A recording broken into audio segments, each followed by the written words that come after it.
नमस्कार, मैं हूं इकबाल और आप देख रहे हैं ग्रामीण सोच। क्या आपने कभी सोचा है कि हमारे देश में हर चुनाव से ठीक पहले पेट्रोल डीजल की कीमतें क्यों गिरने लगती है? क्यों अचानक कुछ दिन के लिए गैस सस्ता हो जाता है या किसानों को बोनस देने की बात होने लगती है और चुनाव खत्म होते ही फिर से सब महंगा क्यों हो जाता है?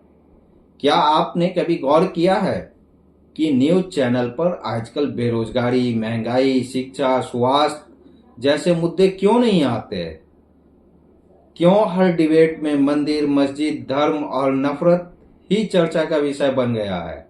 क्योंकि आपको और हमें जानबूझकर असली मुद्दे से भटका दिया गया है और यह सब बहुत ही सोची समझी चाल के तहत किया जा रहा है। आज का वीडियो सिर्फ एक वीडियो नहीं है, ये एक खुलासा है कि कैसे हमें एक सिस्टम के जरिए बेवकूफ बनाया जा रहा है और हम चुपचाप सब देख रहे हैं। भारत की जनता आज जिन सबसे बड़ी समस्याओं से जूझ रही है वो ये है, बेरोजगारी पिछले 45 साल में सबसे उच्चतम स्तर पर है। महंगाई, सब्जी, तेल, गैस, दाल, हर चीज की कीमत आसमान पर। शिक्षा और स्वास्थ्य, सरकार इन पर खर्च कम कर रही है। किसान का आत्महत्या, हर दिन औसतन 28 किसान आत्महत्या कर रहे हैं। छोटे व्यापारी, एमएसएमई लॉकडाउन और नोटबंदी के बाद से लगातार तबाही की ओर जा रहे हैं। लेकिन जब आप टीवी खोलते हैं तो इनमें से कौन सा मुद्दा दिखता है? कुछ नहीं। टीवी पर दिखता है मंदिर, मस्जिद, लव जिहाद, किस फिल्म एक्टर की शादी हो रही है या फिर कोई बेमतलब की बयानबाजी। मतलब सीधा है, असलियत से ध्यान हटाना और भावनाओं से खेलना। अब जरा मीडिया को समझिए। भारत में 90% से ज्यादा मीडिया हाउस बड़े कॉरपोरेट घरानों के कब्जे में है और ये कॉरपोरेट घराना उन्हीं नेताओं से फायदा लेते हैं जिनकी सरकार होती है। मतलब न्यूज चैनल अब न्यूज नहीं दिखाते बल्कि एजेंडा चलाते हैं। जब चीन ने हमारी जमीन पर कब्जा किया तब न्यूज चैनल क्या दिखा रहे थे? तांडव वेब सीरीज का विवाद, कंगना रनावत का ट्वीट, बॉलीवुड में ड्रग्स का मामला। मतलब देश की जमीन जा रही है और टीवी वाले ट्रेंडिंग टॉपिक बना रहे हैं। और जब 2023 में सरकार ने खुद माना कि 22 लाख सरकारी पद खाली है, तब न्यूज डिबेट में क्या चल रहा था? देशभक्ति का सर्टिफिकेट बांटने की कोशिश। भारत में यूथ अनएम्प्लॉयमेंट रेट 23% से ज्यादा है। शिक्षा बजट जीडीपी का सिर्फ 2.9% है, जबकि होना चाहिए 6%।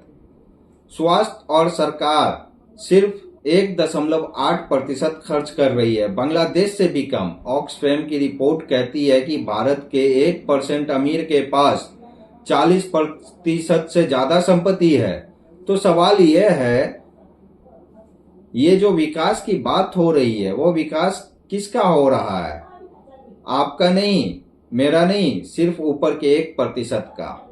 ब्रिटिशर्स ने जो डिवाइड एंड रूल की नीति चलाई थी, आज भी उसका नया वर्जन चल रहा है, डिस्ट्रैक्ट एंड रूल। जब भी कोई गंभीर मुद्दा आता है, कोई घोटाला, कोई घातक नीति, कोई गलत फैसला, तो अचानक मीडिया और सोशल मीडिया पर कई भावनात्मक बम फोड़े जाते हैं। लव जिहाद, मुसलमानों की आबादी बढ़ रही है, मंदिर में हनुमान जी के मूर्ति का कलर कैसा रहेगा? इसका मकसद सिर्फ एक होता है, आपके दिमाग को असली मुद्दे से हटाकर छोटे और झूठे मुद्दे में उलझा देना। अब सवाल ये उठता है, क्या हम कुछ कर सकते हैं? हाँ, और करना ही पड़ेगा। सबसे पहला सवाल पूछना सीखिए। सरकार किसकी भी हो, सवाल पूछना आपका अधिकार है।